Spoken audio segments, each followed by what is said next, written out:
প্রিয় দর্শক, আমি এখন সর্বশেষ আপনাদেরকে জানাচ্ছি চট্টগ্রাম কক্সবাজার যে মহাসড়কের 6 লেনের উন্নতিকরণ দাবিতে চকরিয়া উপজেলার সর্বত্রের মানুষ আজ 30শে নভেম্বর 2025 ইংরাজি সকাল 9টা থেকে শান্তিপূর্ণ ব্লকেট কর্মসূচি পালন করেছেন। তো ঘটনার পরপরেই দীর্ঘ সময় ধরে আন্দোলনকারীদের সঙ্গে আলোচনা করেন চকরিয়া উপজেলা নির্বাহী কর্মকর্তা মোহাম্মদ আতিকুর রহমান। তিনি দফায় দফায় তাদের সাথে কথা বলে শেষমেশ কথা হয়েছে যে আলোচনার প্রেক্ষিতে 7 দিনের আলটিমেটাম দিয়ে সাময়িকভাবে কর্মসূচি স্থগিত করেছেন আন্দোলনকারীরা।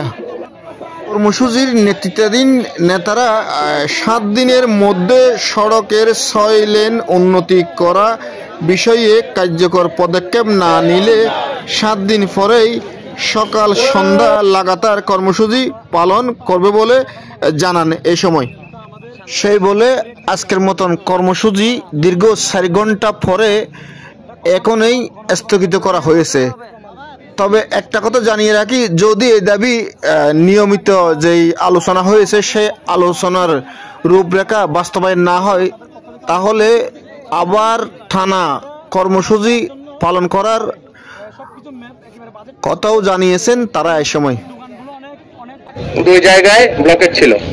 তারা জনগণের ভোগান্তির কথা চিন্তা করে, সকলের সমস্যাটা বিবেচনা করে এবং তাদের এই যৌক্তিক দাবিটা দিয়ে সরকারের উপযুক্ত কর্তৃপক্ষের কাছে পৌঁছিয়েছে এবং যথাযথ ব্যবস্থা নেওয়া হচ্ছে, কার্যক্রম নেওয়া হচ্ছে দেখে তারা ইতিমধ্যে এই ব্লকেট কর্মসূচি প্রত্যাহার করে জনগণের যানবাহন এবং জনগণের চলাচল স্বাভাবিক করে দিয়েছে। শুধুমাত্র চকরিয়া অংশে এখনো আপনারা আছেন, আপনাদেরকে আমরা বারবার সেই মেসেজটা দেওয়ার চেষ্টা করছি যে জনদুর্ভোগটা কমিয়ে জনগণের স্বাভাবিক চলাচলটা আপনারা শুরু করতে দিন।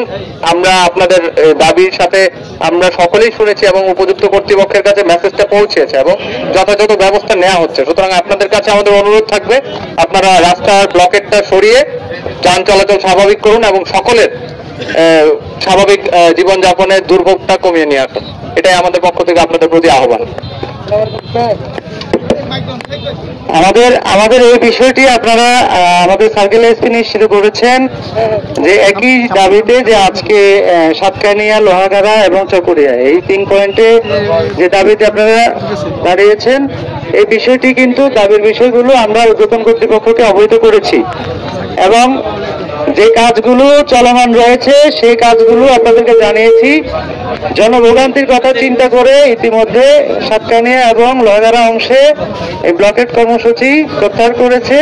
তো আপনাদের কাছে আমরা আবারও বিনীত অনুরোধ করছি, আমাদের এই 2 পাশে যে মহাসড়কে যানজটের সৃষ্টি হয়েছে, জনভোগান্তির কথা বিবেচনা করে আপনারা আজকে এইখানে এই ব্লকেট কর্মসূচি এখানে শেষ করবেন এবং আপনাদের যে দাবিগুলো সেগুলো ইতিমধ্যে আমরা সরকারের নিকট পৌঁছিয়েছি। যে কার্যক্রম চলমান রয়েছে সেগুলো আপনাদেরকে অবহিত করেছি এবং এই সকল বিষয়ে আপনাদের যা যা ডকুমেন্টস বা যা যা তথ্যাদি দরকার এটা আপনারা অফিসিয়াল ভাবে সংগ্রহ করতে পারবেন। তো আপনাদেরকে আবারও বিনীতভাবে আমি অনুরোধ করছি, যানজট এবং দীর্ঘ যানজট হয়ে গিয়েছে, জনগণের ভোগান্তির কথা বিবেচনা করে আপনারা এই ব্লকেট কর্মসূচিটা এখনই আপনারা শেষ করবেন আজকের মতো। ধন্যবাদ আপনাদের সকলকে। কক্সবাজারের সাথে, চকরিয়ার সাথে, দক্ষিণ চট্টগ্রামের সাথে গত 54 বছরে যে বৈষম্য হয়েছে তার বহিঃপ্রকাশ। আমরা বলতে চাই, বাংলাদেশের অর্থনৈতিকভাবে অত্যন্ত গুরুত্বপূর্ণ এলাকা এই দক্ষিণ চট্টগ্রাম। একদিকে চট্টগ্রাম বন্দর, আরেকদিকে পৃথিবীর দীর্ঘতম সমুদ্র সৈকত।